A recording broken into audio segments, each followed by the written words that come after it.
Mengapa Malaysia jadi tujuan utama? Malaysia dan Singapura, dua negara yang ekonominya sangat baik atau sangat maju di Asia Tenggara. Itu terbukti masyarakatnya makmur dan sejahtera. Dan kedua negara ini menyediakan banyak lowongan pekerjaan. Itu terbukti banyaknya warga asing datang ke kedua negara ini untuk bekerja. Khusus Indonesia, kenapa Malaysia jadi pilihan utama? Faktor pertama, kedekatan Indonesia dengan Malaysia yang hanya ditempuh 45 menit saja dari Sumatera ke Malaysia kalau naik pesawat. Kalau naik feri hanya 2,5 sampai 3 jam saja. Kedua, faktor budaya dan bahasa yang tidak beda jauh. Istilahnya beda tipis, 11-12. Faktor yang ketiga, gaji di Malaysia lebih tinggi daripada di Indonesia. Faktor keempat, kesempatan untuk bekerja di Malaysia sangat-sangat tinggi. Kalau di Indonesia kesempatan untuk mencari pekerjaan itu sulit. Bukan mencari pekerjaan yang sulit, tetapi kita dipersulit karena mungkin pendidikan kita yang tidak ada. Tetapi di Malaysia pendidikan itu tidak diutamakan. Kita diutamakan niat kerja ada dan sehat jasmani dan rohani kita.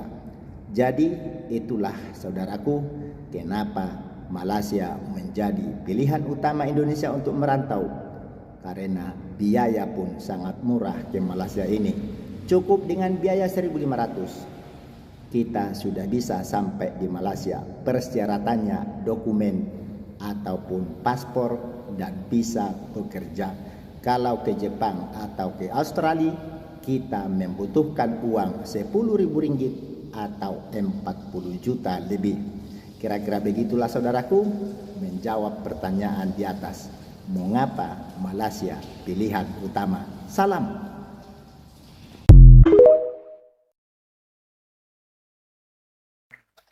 Yang mengatakan beras terlalu mahal, suruh ikut kau tanam beras.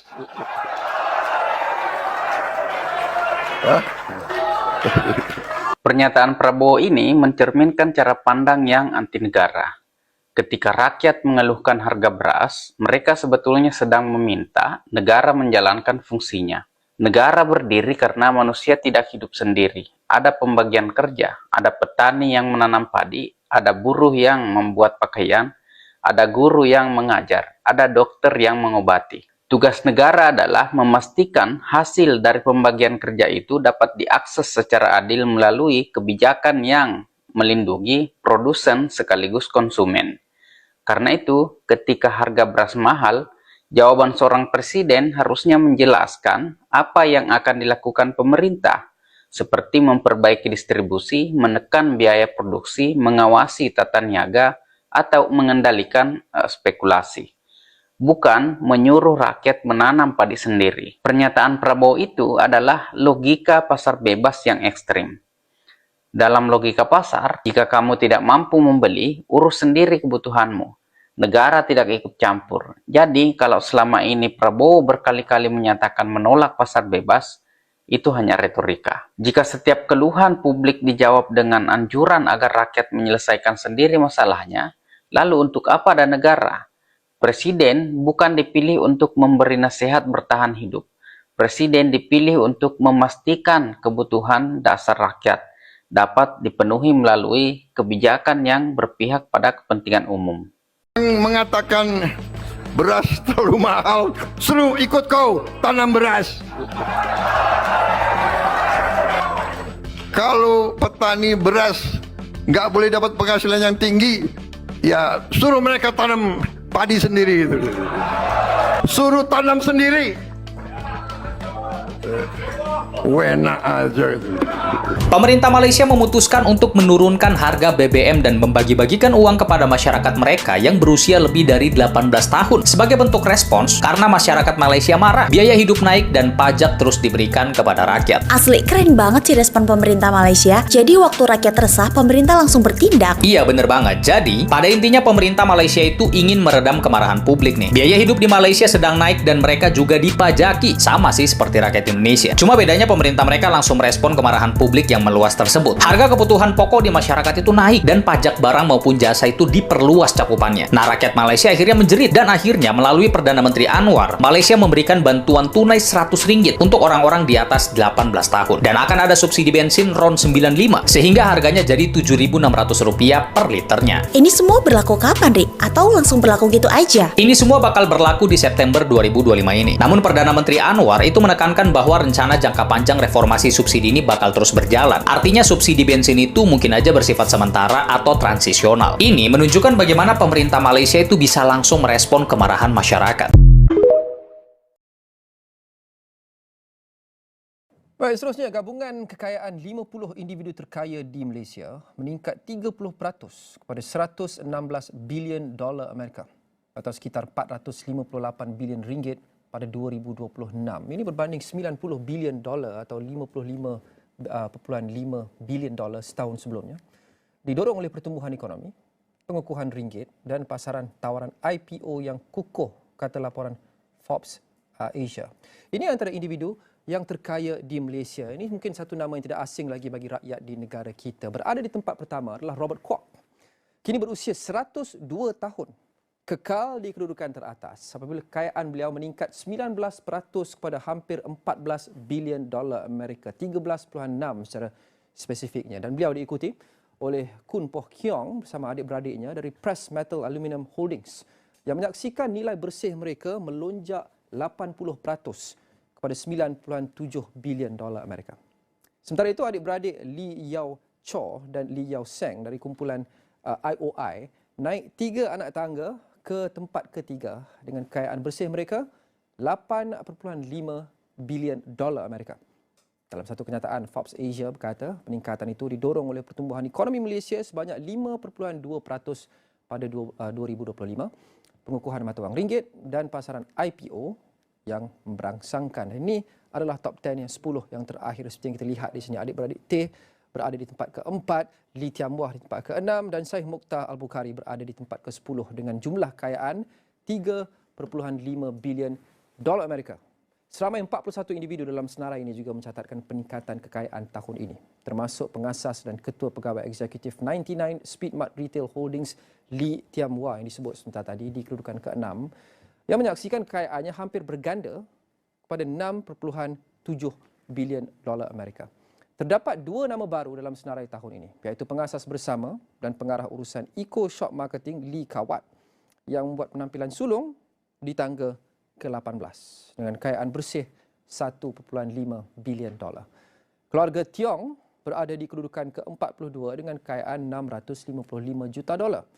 Terdiri waris mendiang Tiong Kiong King yang mempunyai kepentingan dalam sektor minyak sawit, hartanah dan juga media. Jadi ini adalah 10 yang terkaya di negara kita untuk tahun ini 2026. Negara tambah kaya, rakyat miskin tambah. Ini kan sesuatu yang aneh, yang anomali. Yang kelas menengah, yang sudah tadinya lepas dari kemiskinan, turun. Saudara-saudara, katanya negara tambah kaya 30%. Tok rakyat miskin tambah. Kemudian kelas menengah berkurang. Bapak Presiden Prabowo pasti bingung ya, karena kekayaan Indonesia bertambah 30%, tapi rakyat miskin bertambah banyak. Saya kasih pandangan yang sangat sederhana dan mudah dicerna oleh logika. Contoh, Bapak Presiden bikin program MBG. Niat Bapak ingin membantu rakyat miskin yang kelaparan, yang kurang gizi, yang tidak makan enak, begitu Pak ya. Tapi pada penerapannya itu salah kaprah, Pak. Karena yang benar-benar menerima manfaat dari program MBG adalah orang-orang kaya, para pengusaha. Sementara orang miskin dapat apa? Ya udah cuma dapat makanannya aja. Karena program MBG itu disetarakan, mulai dari miskin, menengah, kaya, sama-sama dapat. Nah kalau begitu Pak, yang miskin ya seperti nggak dapat apa-apa karena sama-sama dapat bantuan. Begitu loh Pak. Ya, seharusnya yang mendapatkan bantuan benar-benar itu adalah yang miskin, yang kaya nggak usah. Dan seperti program MBG ini, yang menerima manfaat yang kaya-kaya, punya dapur SPPG, punya usaha-usaha di MBG, distributor ini itu. Yang miskin nggak dapat apa-apa. Makanya yang miskin makin banyak, yang kaya makin kaya gitu loh Pak. Itu sederhananya sih. Jadi kalau Bapak memang mau memberikan bantuan kepada rakyat, benar-benar turun ke rakyat yang miskin. Yang kaya nggak usah. Begitu sih logika dasarnya sih. Ini pemikiran orang kampung ya Pak, orang desa yang nggak lulus sekolah ini. Gitu aja Pak. Maaf loh Pak. Anwar Ibrahim, bila masa kau rehat? Tengok jadual dia. Kita pun rasa penat. Minggu lepas Anwar terbang ke Rusia, bukan makan angin. Dia jumpa Presiden Vladimir Putin dan dapatkan jaminan bekalan minyak, gas dan diesel untuk Malaysia sekurang-kurangnya 20 tahun akan datang. Belum habis di Rusia, terus ke Turkmenistan. Petronas pula dapat hak penting dalam medan gas antara terbesar dunia. Balik Malaysia, terus turun ke Pulau Pinang. Rasmikan kilang di Batu Kawan, kemudian hadir pecah tanah Taman Perindustrian Setia Fontaines di Kepala Batas. Esoknya dia berada di Bintulu, Sarawak. Umum harga diesel bersubsidi turun kepada RM2.10 seliter mulai Julai melalui sistem MyCard. Minggu ini pula sambut Perdana Menteri Bangladesh di Putrajaya. Bincang pelaburan, perdagangan, peluang pekerjaan, isu buruh dan Rohingya. Ini belum masuk urusan parlimen, pentadbiran negara dan mesyuarat Majlis Raja-Raja. Tapi dalam masa Anwar sibuk bekerja untuk negara, ada pula pihak sibuk main politik. Ada yang sibuk nak bolot kuasa, ada yang sibuk paksakan pilihan raya, ada yang sibuk cipta ketidakstabilan. Rakyat nak kerajaan bekerja, rakyat nak ekonomi pulih, mereka sibuk rebut kuasa. Sebab itu, rakyat kena nilai dengan jelas. Kalau kita mahu Anwar terus fokus kerja untuk rakyat, jangan bagi ruang kepada pihak yang hanya tahu kacau dan ugut macam budak-budak. Sokong parti yang sehaluan dengan Anwar. Biar kerajaan stabil, biar kerja rakyat jalan dan biar Malaysia terus bergerak. Kenapa saya memilih Malaysia, bukan Singapura yang terkenal dengan gaji yang lebih tinggi? Banyak orang berpikir kalau kerja di luar negeri harus langsung ke negara dengan gaji yang tertinggi. Tapi bagi saya, keputusan bukan hanya tentang uang. Malaysia memberikan kesempatan untuk berkembang, beradaptasi dengan lingkungan internasional, dan memiliki budaya yang masih cukup dekat dengan Indonesia. Kadang langkah terbaik bukan pergi sejauh mungkin, tapi pergi ke tempat yang bisa membantu kita bertumbuh. Setiap orang punya jalur masing-masing untuk sukses. Kalau kamu suka cerita kehidupan saya di Malaysia, follow dan subscribe ya. Salut banget sama negara Malaysia, sumpah. Mau tahu nggak kenapa? Kemarin kami baru nyampe di Malaysia ya kan, dari Indonesia. Nah nyampe ke Malaysia, kami kan langsung ke imigrasi tuh ya kan. Jadi kami ngantri, orang Indonesia, orang luar Indonesia, orang luar Malaysia pun antri panjang-panjang. Dan di sebelah kanan kami ada jalur khusus untuk orang Malaysia, untuk rakyat mereka sendiri. Nah nggak perlu antri panjang-panjang juga ya kan. Jadi orang di Malaysia nih ya kan, kalau dilihat ya, kalau kita melihat itu mereka mengutamakan rakyat mereka sendiri, memuliakan rakyat mereka sendiri gitu loh. Masya Allah, keren banget sumpah Malaysia. Indonesia jadi negara dengan alokasi anggaran pendidikan yang paling rendah di dunia. Ini menarik nih. Nyangka nggak kamu kalau kita top global? Orang mah biasanya seneng dan bangga kalau dapat juara satu. Tapi kalau juara satunya dalam hal buruk mah rasanya kayak tukang lagi megang palu. Malu. Jadi kelihatannya UNESCO baru aja ngeluarin data anggaran pendidikan di berbagai negara. Hasilnya kayak gini nih. Kita juara satu yang anggaran pendidikannya paling kecil ketika dibandingin sama populasi anak-anak mudanya. Nih ngeri-ngeri sedap. Karena UNESCO bilang investasi pendidikan itu penting penting banget. Detailnya bisa kamu baca di artikel CNBC yang ini. Kalau kita bandingin sama negara lain, ada berita ini. Kali ini beneran BPHP jadi nyata. Kepala Dinas Pendidikan Gyeonggi resmi membentuk tim perlindungan hak guru pertama di Korea Selatan. Belakangan ini tuh viral banget series Teach You a Lesson. Nah, di series itu ada yang namanya BPHP, singkatan dari Badan Perlindungan Hak Pendidikan. Tugas mereka itu ngebenerin sistem pendidikan di Korea. Dari sistem yang nggak berpihak sama guru, sistem yang ada bullying, sistem yang murid-muridnya males dan nggak mau belajar, diperbaiki semua. Masalahnya, itu kan cuma fiksi. Jadi kayak mimpi basah warga Korea aja. Tapi karena ini viral banget, pemerintahnya beneran ngebentuk badan kayak gini buat ngelindungin guru dan juga meningkatkan sistem pendidikan. Walaupun masih bertahap, tapi kelihatan kalau pemerintahnya peduli dan mau berbenah. Bisa membaca di artikel Detik yang ini. Sekarang pertanyaannya, emang ada negara yang pemerintahnya nggak mau berbenah? Nggak mungkin lah. Netizen komen, di Indo boro-boro hak perlindungan guru, gaji guru aja nggak memadai. Kalau soal kalah, kita menang. Perpus aja digusur demi Kopdes. Masa sih? Kita baca, demi bangun Kopdes Merah Putih, gedung perpus di SDN Tlogo 2 Blitar ini dirobohkan. Ada juga berita ini, anggaran dipotong drastis. Perpusnas tak bisa bagikan buku lagi ke masyarakat. Kalau menurut kamu gimana? Saya mau dengar pendapat kamu. Yang merasa Indonesia suram, silakan kalau mau cari negara lain. Silakan. Tidak ada yang melarang. Indonesia kaya. Indonesia akan bangkit. Dan Indonesia akan mampu memperkuat semua kekuatan di Republik Indonesia ini.